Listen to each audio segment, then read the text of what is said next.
Good morning, everyone. Happy Monday, and welcome to your Monday morning motivational message. By the way, my name is Eddie, and I've got a testimony.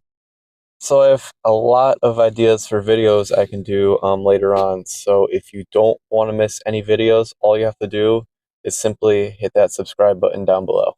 So if you watched last week's video, you know what today's topic is. If you did not watch last week's video, today's topic is how we can be salt and light. So whenever we have a question about something, the answer is always in the Bible. And salt and light is mentioned at Matthew 5, starting at verse 13. You are the salt of the earth, but what good is salt if it has lost its flavor? Can you make it salty again? It will be thrown out and trampled underfoot as worthless. You are the light of the world, like a city on a hilltop that cannot be hidden. No one lights a lamp and then puts it under a basket. Instead, a lamp is placed on a stand where it gives light to everyone in the house. In the same way, let your good deeds shine out for all to see, so that everyone will praise your heavenly Father. So salt has many characteristics and it can do many different things. It can give flavor to food. It can also disinfect your wounds, and it also preserves things. That's how they used to preserve food when they didn't have freezers back then. They would just cover it in salt. And I don't know if you knew this, but the Dead Sea has so much salt that you can literally float on your back with your arms in the air and you will not sink because the salt is what's keeping you from drowning. The salt is literally keeping you afloat. You can have your hands in the air, you can do all sorts of things. You are going to sink, and you don't have to worry about sinking because there's just that much salt in that sea. Yeah, Jesus tells us to be the salt of the earth because all those things I mentioned before, he wants us to do to the earth. He wants us to preserve the Christian faith. He wants us to help clean out other people's spiritual wounds, not necessarily their physical wounds, but a lot of people have wounds and scars internally and spiritually. And he wants us to keep people afloat, and he doesn't want people to just drown in their faith. He wants us to keep everyone afloat and above the water. Because if you remember a couple weeks ago, I said your old self is what's under the water and what's under the water for good. And we as Christians, we have to be the flavor of the earth as well. That's why he says the salt of the earth. We are the flavor that makes Christianity interesting, not just boring and dull. Because if you have an unsalted chip and then you have a salted chip, the salted chip realistically is going to taste a lot better. We don't want to be that unsalted chip known as Christianity. We need to be the flavor of the earth. And the very mention of light in the Bible actually comes at the beginning of the Bible. In the beginning, God created the heavens and the earth. The earth was formless and empty, and darkness covered the deep waters. And the Spirit of God was hovering over the surface of the waters.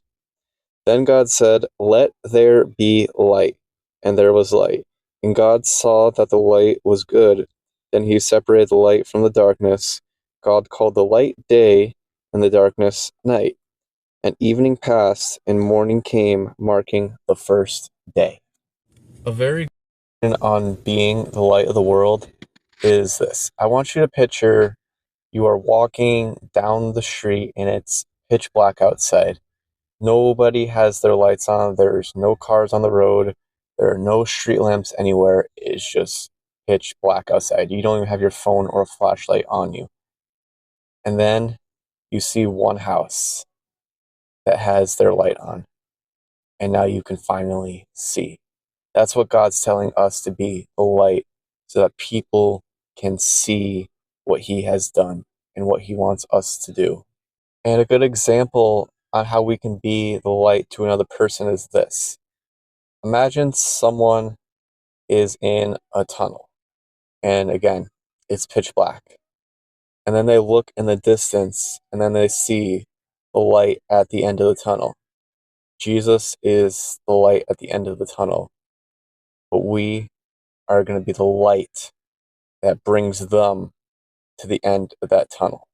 And one of my absolute favorite expressions in this world is, I would rather travel with God in the nighttime than to travel alone in the daytime, because God is the ultimate light of this world. And with this series on the Sermon on the Mount, we're going to be doing less verses and more like actual implication of what these stories mean. And after every video, I'm going to reread the main part that I read at the beginning of the video. So if we go back to Matthew chapter 5, verse 13, it says, "You are the salt of the earth, but what good is salt if it has lost its flavor? You can make it salty again. It will be thrown out and trampled underfoot as worthless. You are the light of the world, like a city on a hilltop that cannot be hidden. No one lights a lamp and then puts it under a basket. Instead, a lamp is placed on a stand where it gives light to everyone in the house. In the same way, let your good deeds shine out for all to see, so that everyone will praise your heavenly Father."